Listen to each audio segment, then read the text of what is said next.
참 롯데 간략하게 한번 일단 전화 연결 전에 한번 소개해 주시죠. 롯데 담당이시니까.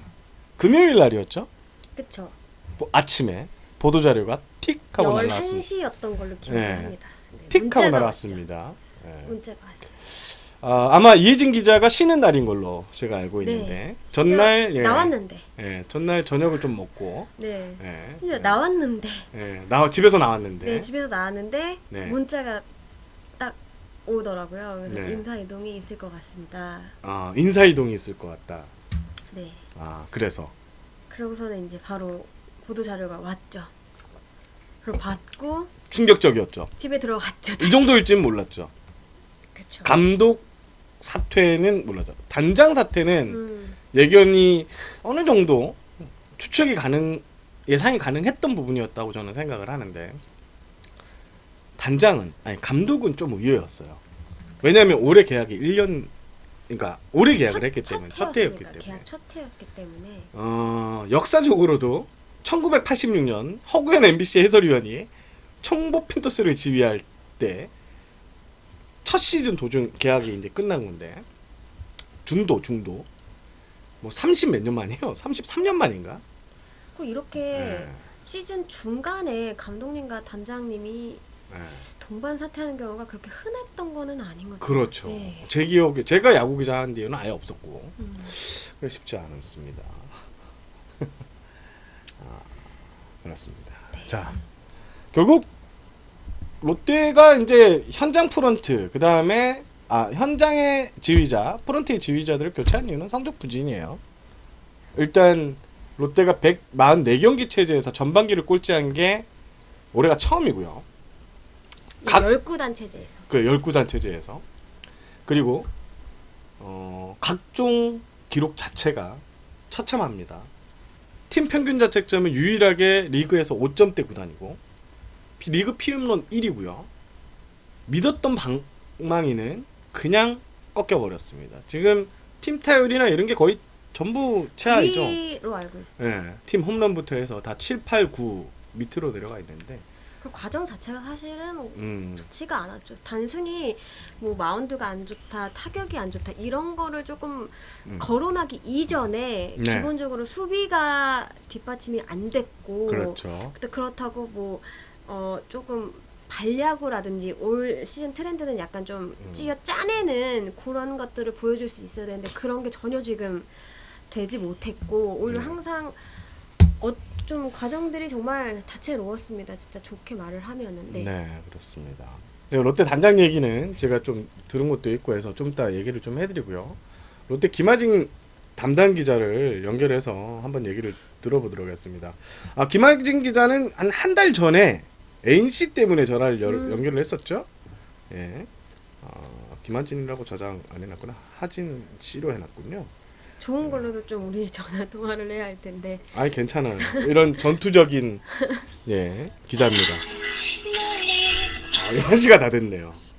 네, 안녕하십니까. 네, 스포츠 경연의 김하진 기자님. 네, 안녕하십니까. 예, 전화가 늦었습니다. 네. 예. 근데 왜 코 기자예요? 예? 저요? 왜 코 기자예요? 네. 몰라요. 그러면 제가 그건 따로 말씀드리겠습니다. 안 본 사이 얼굴에 뾰루지도 생기시고 힘드셨나 보네요. 정말. 제가 요즘 아침 출근을 계속 하게 됐어요, 이거 제가. 다 보셨나 봐요. 그래요. 좀 잘 봤네요. 네, 그렇습니다. 권수철 PD님이 별풍선 500개를 알려주셨습니다. 예, 김하진 기자 연결과 동시에. 오. 예. 뭐 반응이 어떻게 보일래? 지금 진짜 약간 좀 울려가지고. 그래요? 네네. 예. 김하진 기자 지금도 누워 있나요? 지금 반와식 상태입니다. 와식 상태다. 지난 NC 연결했을 때 한 달 전에 누워서 말을 하고 있다고 해서 눕방이라고 네. 했는데. 예. 눕반 방송의 대표 주자. 네. 네.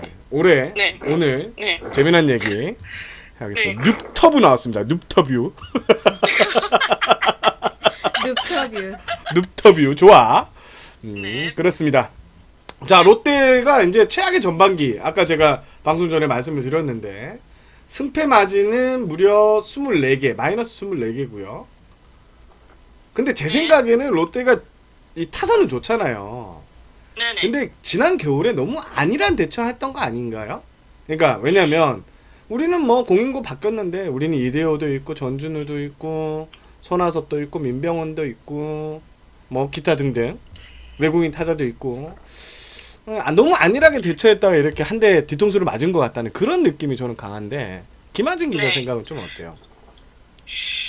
제가 생각하기로 너무 장밋빛 미래만을 그렸던 것 같아요. 아. 보면은 스프링 캠프는 언제나 좀 가장 좋은 시기이지 않습니까? 그래서 최상의 상황을 그리면서 시즌을 준비하긴 하는데 저도 캠프 취재를 하러 갔지만은 분위기가 정말 좋았거든요. 근데 그때 당시만 해도 이것도 잘 될 거고 저것도 잘 될 거고 이것도 잘 될 거고라는 했는데 이 모든 것들이 이미 잘 돼 있는 상태가 아니라 잘 풀렸을 경우에 이렇게 된다라는 정말 최상의 상태만을 그리고 있는 것 같은 느낌이 들었어요. 원래 좀 네. 그럴 때는 약간 불안감이 들잖아요. 이 모든 것들이 마저 떨어지지 않는다면 정반대의 결과들이 나오는 거니까. 그렇죠. 근데 이런 전제 조건만을 갖춘 채 어떻게 보면은 B플랜이나 C플랜 등 좀 준비를 해놨어야 되는 건데 네. 그런 전제 조건들이 하나씩 안 맞아떨어지기 시작하면은 또 당황하게 되고 거기에 대처하는 방법도 좀 부족했던 것 같아요. 그래서 조금 이건 나중에 기회도 얘기할 거지만은 올 시즌에서야 롯데 몇 년 해묵었던 그런 약점들이 모두 드러나면서 선수층이라던가 육성이라던가 이런 것들이 한꺼번에 여실히 드러나게 된 시즌인 것 같습니다. 올해는. 네.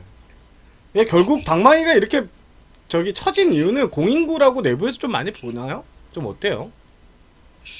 네, 일단은 뭐 지난해까지 3할 그 타율을 계속 유지해도 손아섭 선수부터가 일단 타율이 낮아지기 시작했죠. 2할 9푼 1, 2더라고요. 전반기에 보니까. 네, 전방위 막판에 잠깐 바짝 올렸는데 그래도 3할이 안 되더라고요. 그래서 네. 손아섭 선수 같은 경우에도 이런 점에 좀 약간 당황스럽기도 하죠. 손아섭 선수 같은 경우에는 원래 매 시즌 항상 준비를 열심히 하는 선수고 선수 자체의 불성실함이나 이런 걸 탓할 수가 없는 상황이기 때문에 결국은 다른 것이 변수가 있다는 건 이 공인구 영향이 적지 않다라고 볼 수 있고요.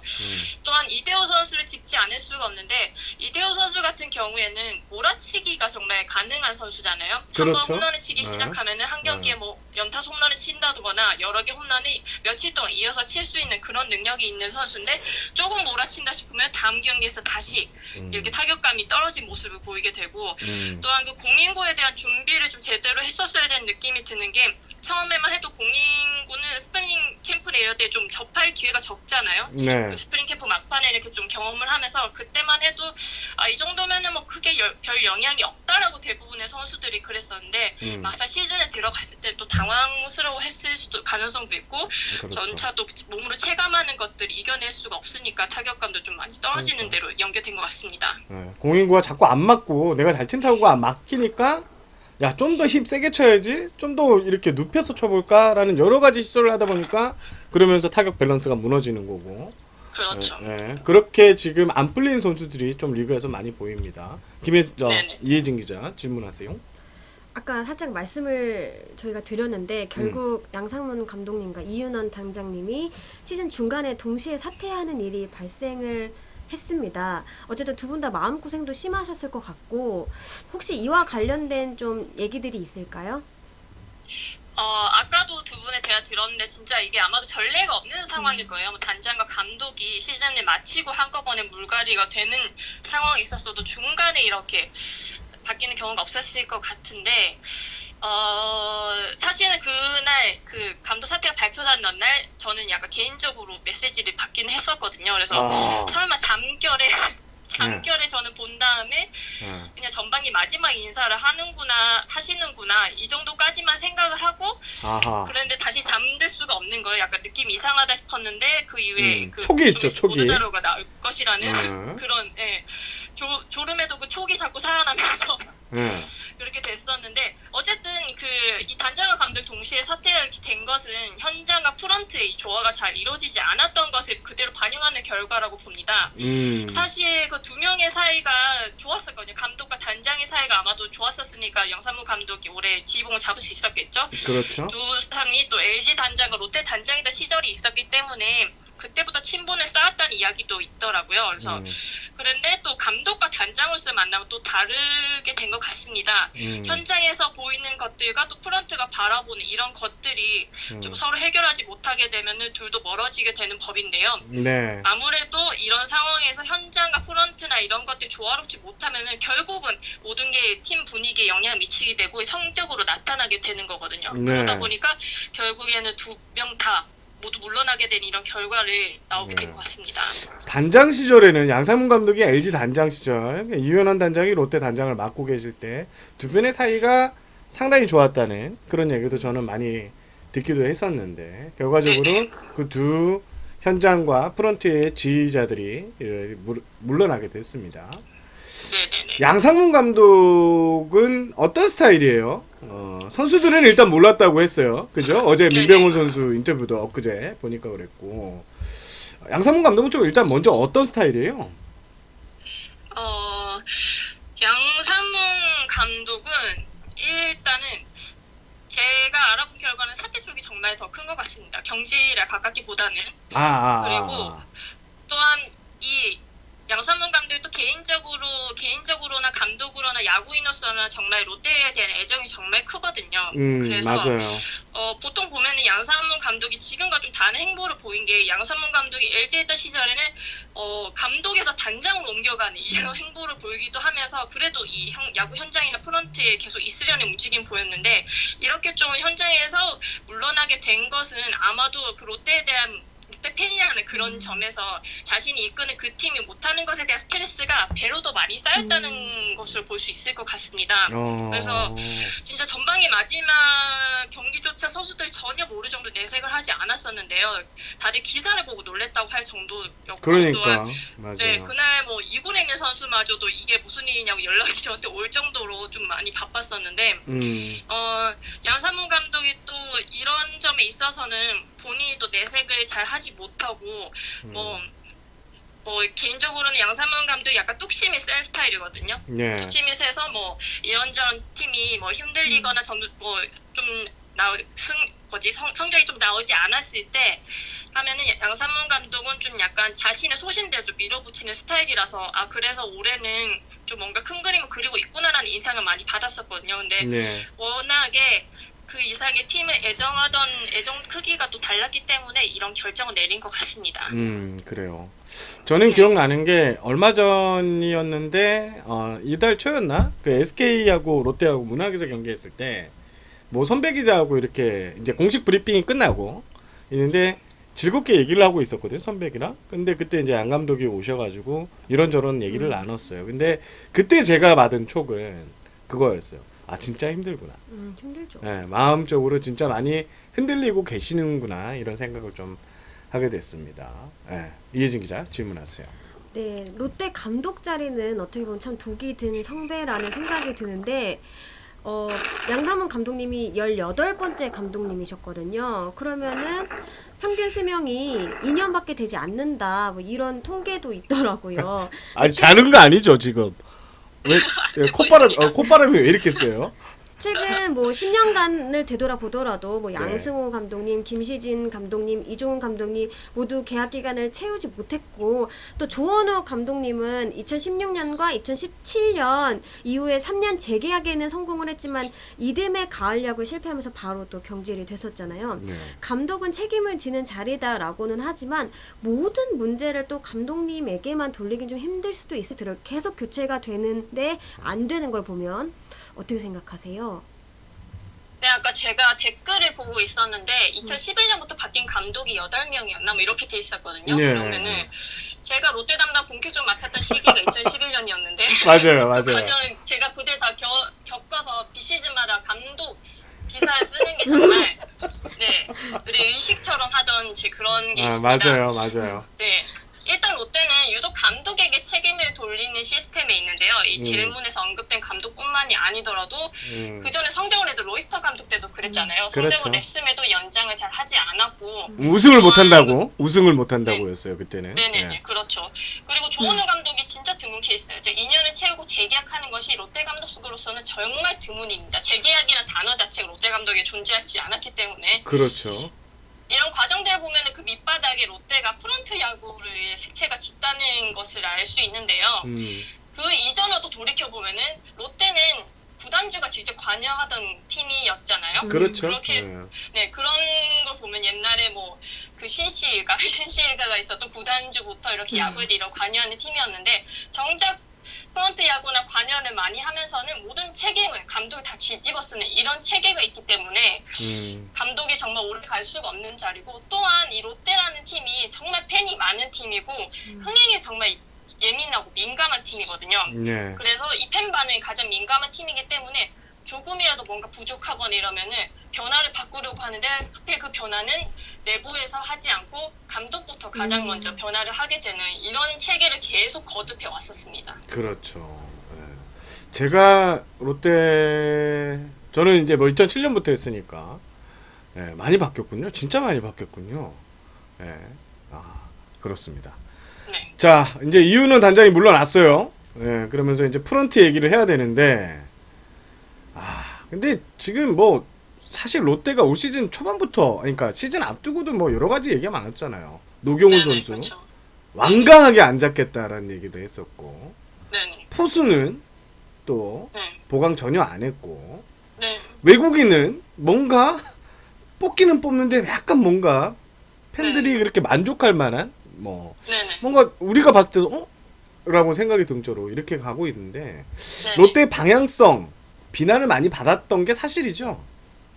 그렇죠. 사실은 그 이전까지 좀 거슬러 가다 보면은 민병호 선수를 영입할 때부터 좀 의문이 나왔던 건 사실입니다. 그렇죠. 그날 그 발표가 났던 당시만 해도 강민호와 계약을 하지 않겠다라는 보도자를 발표한과 동시에 강민호 선수가 삼성과 계약을 했고 머지않아서 민병호 선수를 같은 금액을 데리고 왔단 말이에요. 그렇죠. 이것은 어떻게 보면은 보여주기식의 투자인 거죠. 어떻게 보면 롯데는 외야진에 뭐 그때도 외야진 공격이나 이런 거에 보강 부분이 있긴 했었지만은 굳이 외야진 하나보단 포수를 더 잡아야 되는 이런 상황이기 때문에 이런 것들을 보면은 좀 보여주기식에 또 의식하는 그런 투자를 한 게 아닌가 싶었고요. 또 노경은 선수와의 그 계약에 대해서는 제가 제일 처음에 당시에 노경훈 선수와 인터뷰 제일 먼저 쓰긴 했는데 그때 이야기를 들어보면은 그 뭐 아예 뭐 옵션 보장액을 조금만 늘려달라는 이거 차이로 정말 굳건하게 움직이지 않았던 모습을 보였다고 해요. 그때만 해도 뭐 프런트 자체에서는 자신이 있었겠죠. 육성이나 뭐 이런 것에 대한. 그렇지만 결국엔 또 이런 결과를 가져왔기 때문에 어떻게 보면은 정말 써야 될 때는 안 쓰고 쓰지 않아도 될 때는 쓰고 그렇죠. 이렇게 써놓고 우린 이만큼 썼다. 현장인을 이렇게 밀어주고 이렇게 하면 되는데 예전에 조원우 감독의 이 말이 떠오르는 게 처음에는 민병호 선수 FA를 데리고 왔을 때 저희가 감독 멘트가 필요하거나 하면은 전화를 해서 감독님 조원 선수 데리고 왔습니다 이렇게 좀 덕담 나누게 되는데 그때 조원우 감독이 했던 말이 뭐가 좋냐 강민호가 없지 않냐라고 첫마디를 했었거든요. 진짜 현장과 프런트가 생각하는 기조가 다르다는 거죠. 근데 프런트 자체에서는 우리가 이만큼 해주고 이만큼 해주는데 너희는 이거밖에 못해 이런 식으로 하게 되면은 점점 또 이 마찰이 일어나게 되면서 롯데가 시즌 초반부터 그렇게 외쳤던 원팀과는 점점 멀어지는 양상이 계속 이어지게 됐죠. 그렇습니다. 또 제가 궁금한 거는 외국인 선수 영입은 이거 뭐 지금 아직도 사도스키가 하고 있나요? 좀 중심이 돼서 움직이고 있는 거예요? 사도스키 코치죠. 네, 외국인 그 스카우트 전문 외국인 코치 이렇게 돼 있는데 사도스키 선수가 솔직히 지금 실적을 낸 게 없죠. 제일 먼저 실적을 냈던 것은 린드블럼 뽑았을 때뿐입니다. 이후부터는 지금 그렇죠. 계속 안 좋은 행보를 하고 있잖아요. 릴리 같은 경우에는 그 당시 이종훈 감독이 데리고 온 선수고 린드블럼 이후에는 제대로 된 선수가 하나도 없는 게 솔직히 현실이고요. 그렇다고 해서 뭐 사도스키 코치 혼자서 다 뽑는 건 아니긴 하지만 그렇죠. 국내에서도 물론. 정말 많이 스카우트 파견을 해서 이런 것들을 하고 있는데 이런 것들을 보면은 롯데가 그 외국인 선수 고르는 암묵 자체가 정말 좀 다시 생각해 봐야 되지 않을까 싶고요. 작년에 뽑았던 그 주브론트 선수 같은 경우에도 메이저리그 우승 경력이 있는 것 그거 하나를 보고서 데리고 왔었는데 그리고 또 인드블럼과 계약을 하지 않으면서 데리고 온 선수가 그정 올해 또 실망을 하게 됐고 톰스 선수도 솔직히 스프링 캠프에서부터 좀 저 선수는 좀 별로지 않나라는 맞아요. 결감이 들 정도로 조금 부진했던 선수였거든요. 예. 그렇기 때문에 이런 지금 뽑고 있는 시스템 자체에 좀 의문을 제기할 수밖에 없는데 이것도 여담이 하나 있다면은 사도스키 코치에 대한 여담이 또 하나 있습니다. 예. 완전히 너무 심각한 얘기만 해서 뭐 얘기해 주세요. 사도스키 코치 거치가 한국말을 잘하잖아요. 네네. 그런데 뭐 그 당시 이윤호 단장이죠. 이윤호 단장이 뭐 이런 외국 선수 뽑아라 이렇게 얘기를 하면은 사도스키가 제일 먼저 이 선수는 얼마입니다부터 얘기한대요. 이 선수의 무슨 볼이 좋고 뭐가 기량이 좋고 이게 아니라 이 선수는 얼만데요부터 얘기를 하길래 그 당시에 또 단장도 또 어이없어서 좀 웃었다는. 그래도 아 괜찮다 돈 생각하지 마라 이렇게 했다는 그런 얘기가 있는데 그 어떻게 보면 이 일 자체가 좀 약간 롯데 구단 이미지를 반영하는 그런 일이었죠. 당황스럽네요. 당황스럽네요. 네, 그렇습니다. 이기정 기자. 네, 아무래도 계속 지는 경기가 많아지다 보니까 옆에서 봤을 때 선수들 사이에서도 약간 패배의식이 많아진 게 아닌가 이런 생각이 들더라고요. 아까 살짝 말씀을 드렸다시피 투구와 타격은 둘째 치고 일단 기본적으로 주루나 수비 등에서 아쉬운 모습이 많이 나오고 있어요. 뭐 리그 최초로 스트라이크 나다고 끝내기 폭투를 당하는가 하면 또 1루 커버가 살짝 늦어서 경기를 내주는 경우도 있었잖아요. 네네. 이게 이제 후반기에 또 되게 중요한 과제가 될 것 같다는 생각을 하는데 또 어떻게 생각하시는지 궁금합니다. 아 여기에 대해서 정말 할 말이 많은데요. 오늘 지금 누워서 방송 계속 하고 있는 건가요? 아니면 앉았나요, 아니, 지금은? 벌떡 일어나게 되네요. 벌떡 일어났어요? 이 부분이 예, 정말, 알겠습니다. 네, 정말 저는 개인적으로 팬분들 정말 부러운 게 이런 상황이 벌어지면 팬분들은 TV를 그냥 끄면 되잖아요. 보지 않는가 야구장 떠나면 되는데 네. 정말 약간 눈뜬 상태로 약간 공을 당하는 기분. 네, 그런 경기가 몇 번이 아니라 수차례 있었죠. 수차례 있었는데 네. 일단은 이거는 집중력의 차이죠. 어떻게 보면은 맞아요. 집중력이고 선수들에 대한 그 집중력에 대한 의지가 없는 그런 부분이기도 한데 어쩌다가 이렇게 페이스 좋은 선수 한 명 나와요. 지금 롯데 분위기를 그 당시 롯데 분위기 말씀드리자면은 예를 들면은 정규 1등이 네. 그 꼴찌반을 좀 갱생시키라고 정규 1등을 그 반에 보내면은 네. 정규 1등도 똑같이 망하거든요. 같이 놀아요. 네. 네, 같이 놀죠. 네. 근데 뭐 한 명이라도 좀 좋은 선수가 나와서 저희가 막 순서서 써요. 하지만 그 선수는 같이 또 이렇게 묻히게 됩니다. 그 정도로 이 팀 분위기가 뭔가 패배의식과 그 승리에 대한 그런 당위성을 모두 다 잃어버렸고 또한 이런 자잘한 실수들이 신인들이 해서 아 괜찮아 북돋아서 키워야 될 선수들이 하는 것이 아니라 뭐 1루 커버가 늦다거나 이런 것들을 베테랑 선수들이 저지른 것이라서 더욱더 어이가 없는 거죠. 그리고 그렇죠. 지금 내야진에서는 신봉기 선수 시식도 정말 많은데 신봉기 선수도 연차가 만만치 않는 선수고 뭐 이런 맞습니다. 선수들이 한둘이 아닙니다. 지금 롯데의 실책이 1위잖아요. 네. 이런 것들이 기본적으로 롯데 이 체계가 잘못됐다고 볼 수가 있는 게 주전은 정해져 있고 이 자리 위협할 사람이 아무도 없으니 나태해질 수밖에 없습니다. 네. 그렇기 때문에 뭐 실수를 해도 다음날 경기를 나갈 수 있고 실수를 해도 뭐 또 나를 쓸 수밖에 없고 그런 상황이 돼버리면은 아무래도 집중력이 떨어지고 간절함이 떨어지게 되죠. 그렇죠. 말이 나온 김에 그 요즘에 그 도선사분이 화제가 많이 되잖아요. 네. 그분이 이런 말을 했습니다. 나라면 이대호 손아섭을 2군에 한번 보냈다. 네. 네. 아, 어떻게 그분의 생각해요? 네. 옛날에 쓰신 책 목차를 인터넷에서 본 적이 있습니다. 막 그렇죠. 네. 네. 근데 그 목차가 지금 현재 롯데에게 모두 해당되는 겁니다. 전형적으로 지는 팀의 잠깐만 맞아. 들고 있으면 한번 네. 말씀하세요. 네. 네네. 그거 한번 찾아보시면은 정말 무릎을 탁 치게 되는 구절 하나하나 다 있는데 네. 근데 롯데는 뭐 저도 한번 여쭙고 싶은 게 이대호 손아섭 2군을 보내면은 누가 칠 수 있을까요? 그렇죠. 누구를 내보내죠? 네. 라인업을 누구로 짜죠? 그래서 아까도 위에 말씀드린 이런 잘못된 체계와도 연결이 되는 건데 팀이 안 되는 이유 중에 하나는 선수 한 명이나 두 명 이런 선수한테 집중타를 맞게 되는 것입니다.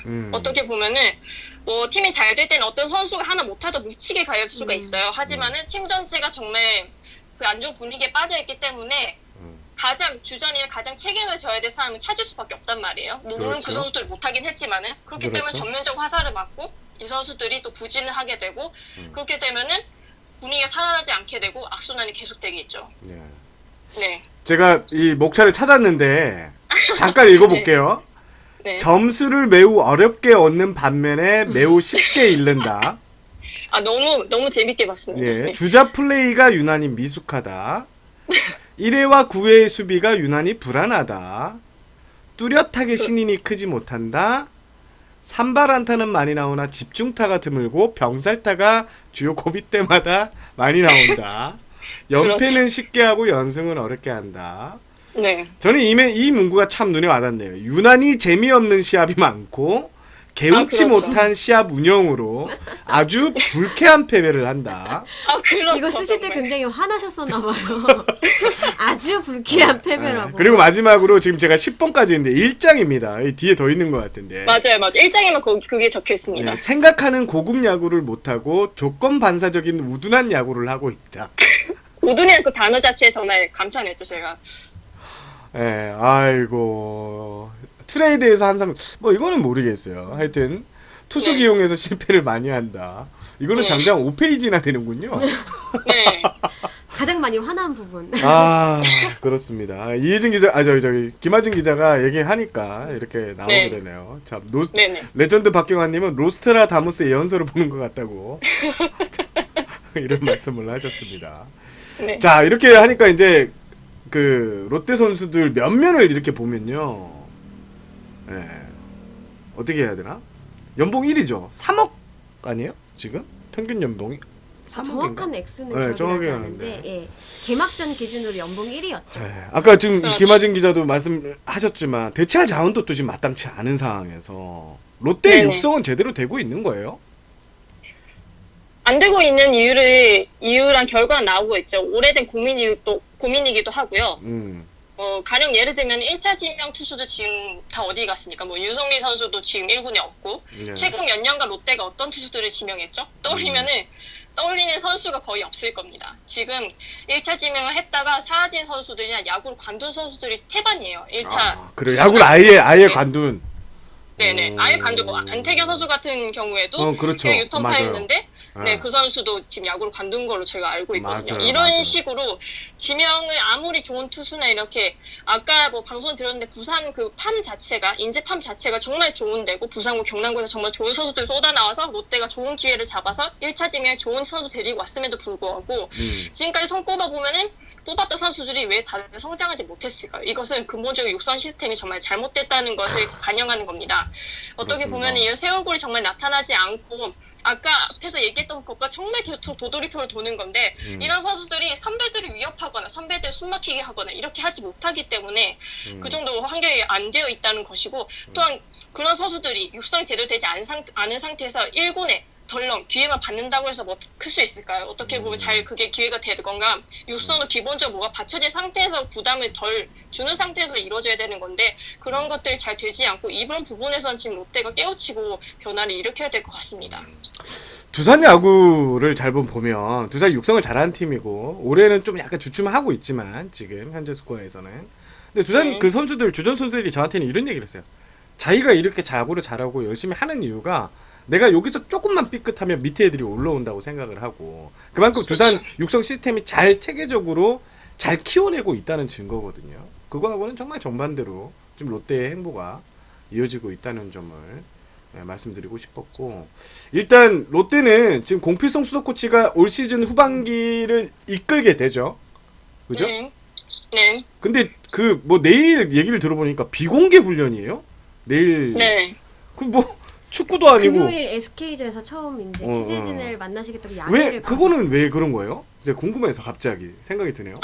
비공개 훈련인 것은 아무래도 좋은 공필성 감독 대행이 좋지 않은 환경에서 또한 그 갑자기 팀을 맡게 됐고 또 팀 선수단을 우선 좀 정비하거나 그렇게 어떻게 보면 올스타전 끝나고 뻔히 좀 기자들이 몰려올 날짜잖아요 상황이나 그렇죠. 그런 거에서 좀 미리 좀 감독은 좀 얘기를 하지 않고 첫 경기 후반기 시작할 첫 경기에 이야기를 하겠다고 미리 좀 양해를 그래서? 구한 상태이긴 합니다. 네네네.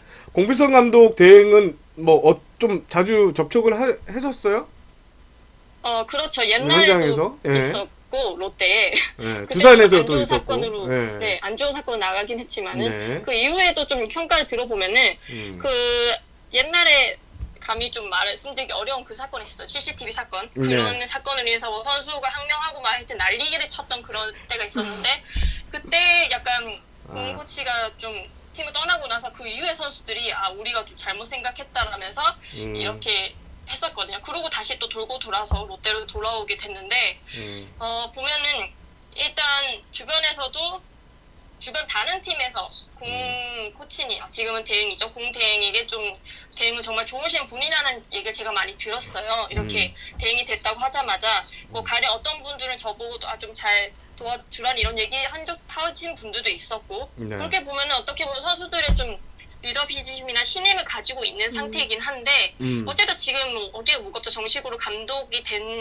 상태도 아니고 이런 최악의 상황에서 대행이라는 지휘봉을 맡았기 때문에 어쨌든 올 시즌에는 공코치 인터뷰를 거의 보실 수 없었을 거예요. 팬분들이. 네, 맞아요. 본인이 이렇게 말을 삼가고 좀 드러내기를 좋아하지 않는 스타일이기 때문에 그런데 이런 분이 이제 전면을 드러나야 되는 포지션에 왔기 때문에 이건 어쩔 수 없는 상황이거든요. 그렇기 때문에 저도 약간 좀 궁금한 게 그동안은 코치나 롯데에서 코치를 좀 오래 하면서 약간 뒷선에 물러있는 이런 포지션을 취하고 있었는데 네. 만약 전면에 나섰을 때는 좀 어떤 리더십을 보여줄지 그런 것들 저도 좀 궁금한 면이긴 합니다.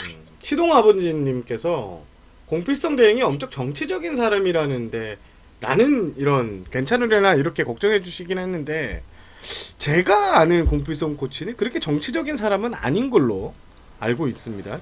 김하진 기자는 이에 대해서 뭐 얘기할 게 있습니까?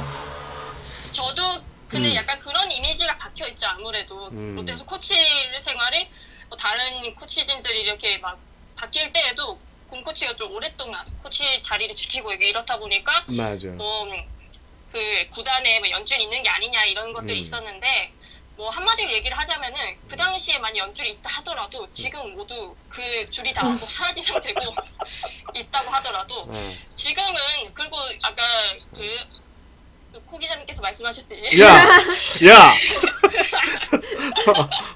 말씀하셨듯이 정치적인 사람은 아닌 걸로 저도 나중에 처음에 저도 약간 오해를 했었죠. 그랬는데 정치적인 사람은 아닌 걸로 알고 있습니다. 아, 그래요. 야, 코로 너무하잖아. 이거 하여튼 무슨 의미인지는 이혜진 기자한테 좀 들으시고.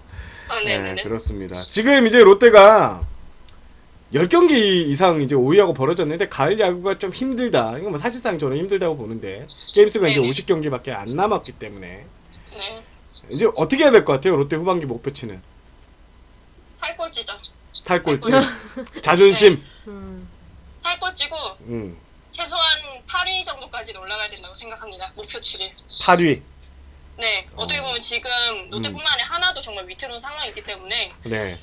저희가 저희 회사 자체에서 이제 설문조사를 좀 했었는데 제가 해설위원들 말을 많이 좀 들어봤었는데 롯데 못지않게 꼴찌를 하나로 예상하시는 분들도 많더라고요. 보면은. 그렇기 때문에 어쨌든 탈꼴찌보다 조금 더 위를 바라보고 뛰어야 될 상황이 아닌가. 어떻게 보면은 지금 롯데는 할 수 있는 충격요법을 다 모두 썼어요. 외국인도 한번 바꾸고 잠깐 잘했죠. 반짝했죠. 그렇죠. 잠깐 연승 타고 했었는데 윌슨 이제는 선수. 정말 네. 팀으로서 줄 수 있는 정말 최대치의 충격파를 줬기 때문에 이 정도 충격을 줬음에도 불구하고 다시 꼴찌를 쳐지거나 이런 거면은 사실 좀 심각한 문제가 아니에요. 그렇게 되면은 올해뿐만이 아니라 향후 10년 동안도 이렇게 하위권에서 좀 헤어나지 못할 거라는 그런 전망조차 들 정도로 좀 전망이 암울합니다. 그렇습니다. 이혜진 기자. 정말 힘든 상황인 건 맞는데요. 정말 그래도 반등 요소가 있다면 어떤 것들이 있을까요? 아니 이혜진 기자의 그래도가 너무 절박하게 그래도 반등 요소가 있다면은 솔직히 롯데는 지금 마운드가 전반기 막판 들어서 좀 안정화가 됐어요. 특히 선발진이 갖춰졌다는 게 조금 기대를 해볼 만한 요소거든요. 네. 지금 선발진의 승리가 썩 많지 않지만은 생각해보면은 다른 팀, 뭐 하위권 팀들 그 쉽지 않다는 5선발이 겨우 지금 갖췄습니다. 레일리와 다익손에 장시환, 박세웅, 서준환까지 어쨌든 그 5인 로테이션을 지켜줄 수 있는 선발 투수들이 있잖아요. 이것만으로도 어떻게 좀 해볼 만한 상황인 것 같고요. 그 이후에 그럼 선발진 이후에 불펜 어떻게 할 것이냐 이 문제인데 이것들은 불펜 자체 문제가 아니라 실책의 문제입니다. 실책 때문에 그 실책으로 앞에도 얘기했지만 실책으로 정말 팀킬을 하잖아요. 팀킬을 하다 보면은 경기 시간이 느려지고 투수가 의욕이 꺾이고 경기 도중 조금 뭐 서로가 조금 뭐 팀 집중이 깨지는 상황이 있는데 그렇죠. 제발 이런 점들이 불펜 투수가 이제 올스타 브레이크 때 좀 휴식으로 조금 체력이 다시 하게 되고 또 2군에서 올라온 선수도 좀 괜찮은 선수도 몇 명 있더라고요. 그런 걸 감안했을 때 실책만 좀 줄인다면은 그래도 8등까지 올라갈 수 있지 않을까 생각을 합니다. 그렇습니다. 아우, 우리가 딱 지금 30분 통화했거든요. 어머, 그렇게 재밌네요. 야, 네. 진짜 김하진 역시 방송물을 먹더니 말을 잘해. 말씀 너무 잘하시죠. 예. 네. 아우, 역시. 약간의 화 때문이지. 지금 서 있나요? 앉아 있나요? 누워 있나요? 앉아 있습니다. 아, 지금은 이제 다시 앉았네요. 네네네.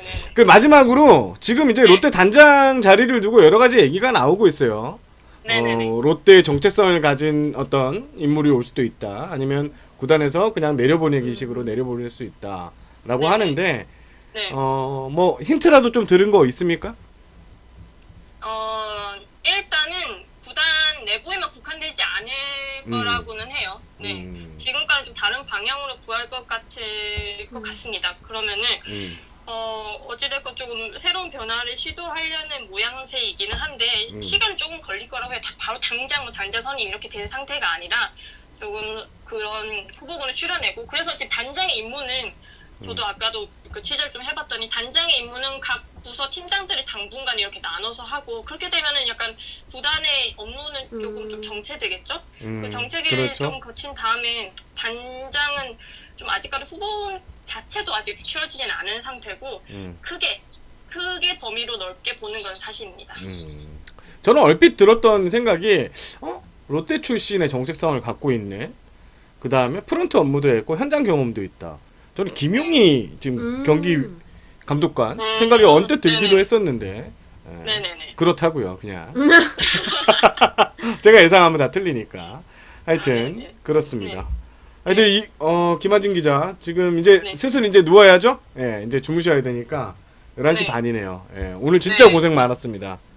네, 감사합니다. 예, 이렇게 말 잘하고 이렇게 롯데에 대한 애정. 진짜 롯데 담당을 진짜 오래 했어요. 김하진 제일 오래 기자도 했죠, 제가.